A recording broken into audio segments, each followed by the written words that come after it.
Desde el Servicio de Sanidad y Consumo del Ayuntamiento de Málaga, trabajamos constantemente en la información y formación de los responsables y los trabajadores del sector de la restauración de mayor y menor riesgo para que conozcan las correctas prácticas de higiene y seguridad que tienen que llevar a cabo en sus establecimientos.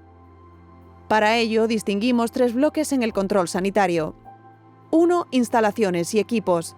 2. Prácticas de manipulación de alimentos, que abarca la fase de recepción de productos alimenticios, la fase de almacenamiento a temperatura ambiente, la fase de almacenamiento a temperatura de refrigeración o congelación y la fase de elaboración, que se divide en descongelación, preparación y cocinado.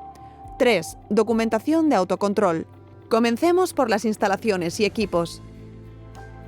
El tamaño, el diseño y la disposición de las instalaciones deben ser adecuados a la actividad que se desarrolla.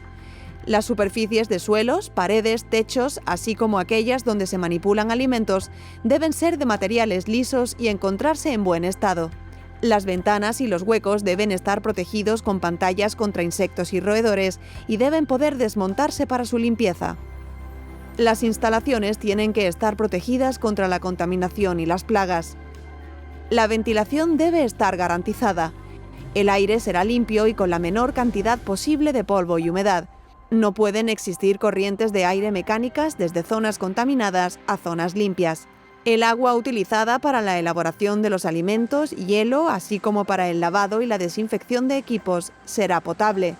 Debe haber suficientes lavamanos y, en caso contrario, de accionamiento no manual. Deben estar correctamente situados, con agua potable, caliente y fría, y dotados de material de lavado y secado higiénico. Las puertas no deben abrirse directamente a las áreas donde se elaboran alimentos. El diseño y el material de los equipos deben permitir su limpieza y desinfección. En la medida de lo posible, deben ser resistentes al rayado y a la corrosión. Los equipos y utensilios, incluidos los recipientes y envases no recuperables, deben estar en buen estado de conservación. Los equipos de frío deben estar provistos de los dispositivos de control necesarios para asegurar su correcto funcionamiento. En caso de utilización de filtros, se consultará sobre su limpieza o cambio de los mismos.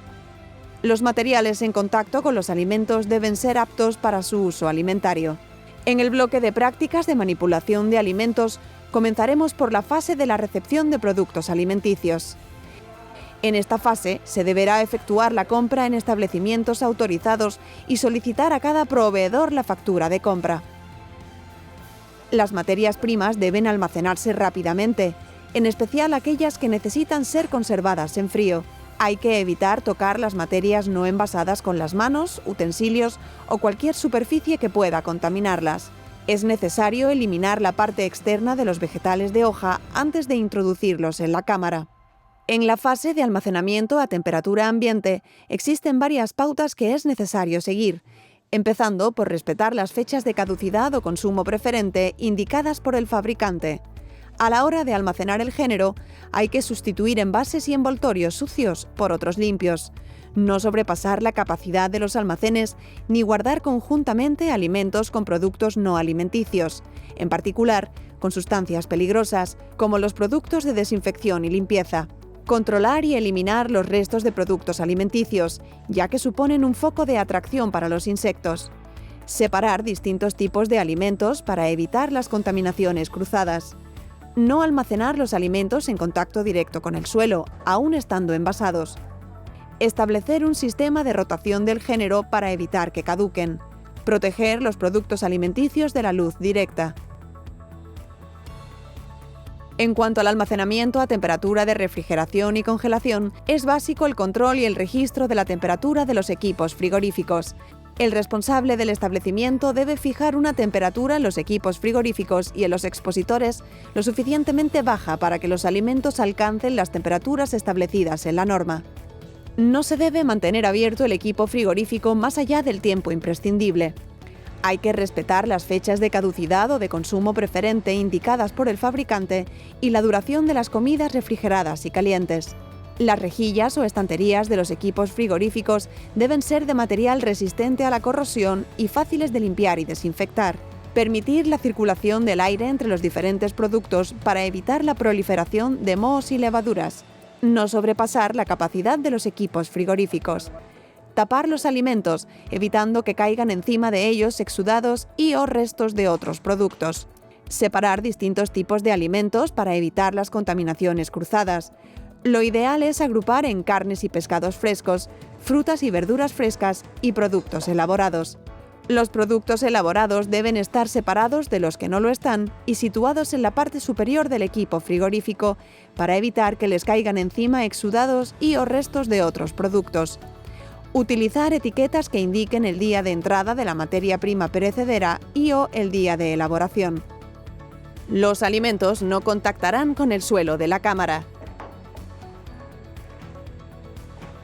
La última fase es la elaboración de los alimentos. Aquí tendremos en cuenta distintos procesos: descongelación, preparación y cocinado.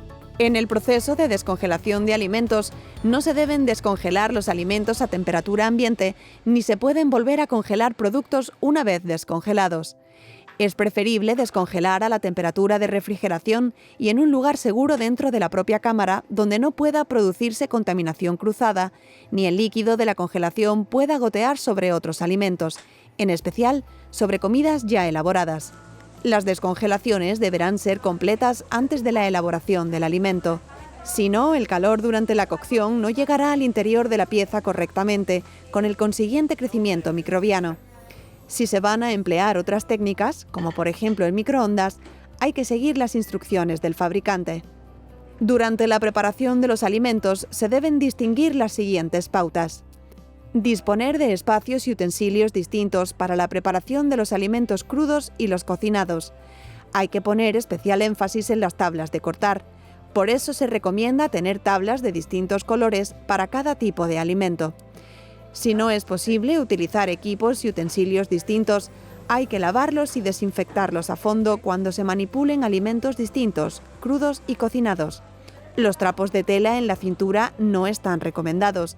Así se evita la tentación de usarlos en el secado de manos y de tablas de corte. Es preferible emplear papel secante.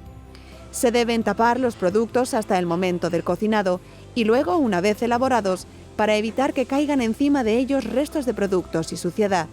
En verduras y hortalizas hay que retirar las partes más superficiales de las hortalizas y verduras de hoja, rechazar productos dañados, golpeados o deteriorados. Sumergir todos los productos vegetales que vayan a ser consumidos en crudo en agua potable con una solución de hipoclorito sódico apto para la desinfección de alimentos durante 5 minutos.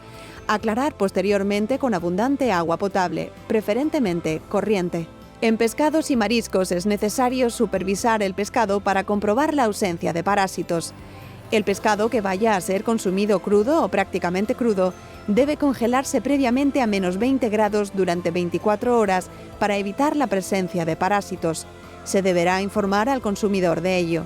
La congelación también es obligatoria en el caso de arenque, caballa, espadín y salmón salvaje sometidos a un proceso de ahumado en frío en el que la temperatura central del producto no ha sobrepasado los 60 grados. Raspar las conchas de los mariscos antes de ser cocinados, ya que pueden estar contaminados. Controlar y registrar las temperaturas de esta fase mediante el plan de control de temperaturas.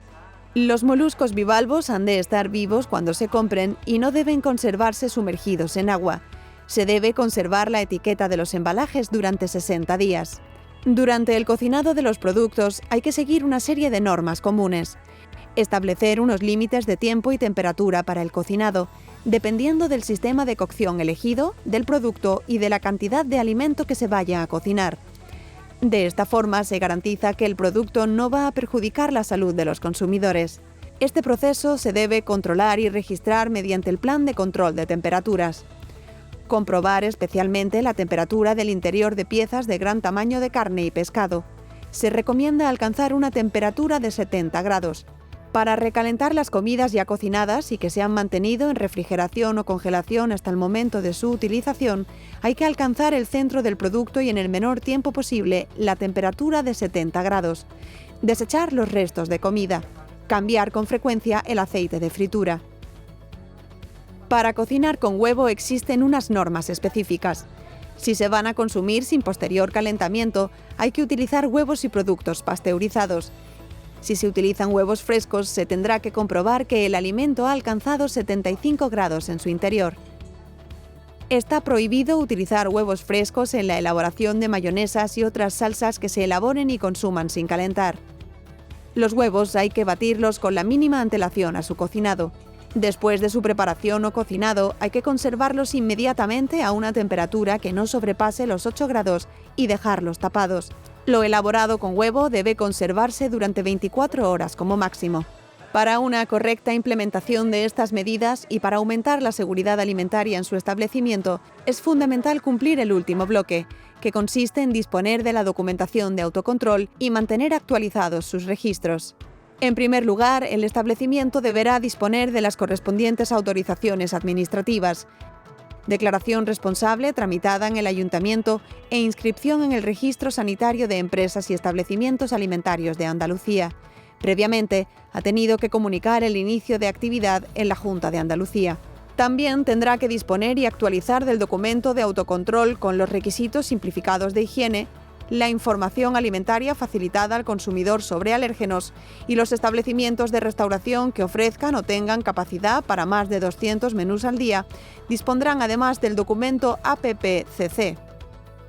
Ante cualquier duda, necesidad de información o sugerencia, estamos a vuestra disposición en el Servicio de Sanidad y Consumo del Ayuntamiento de Málaga.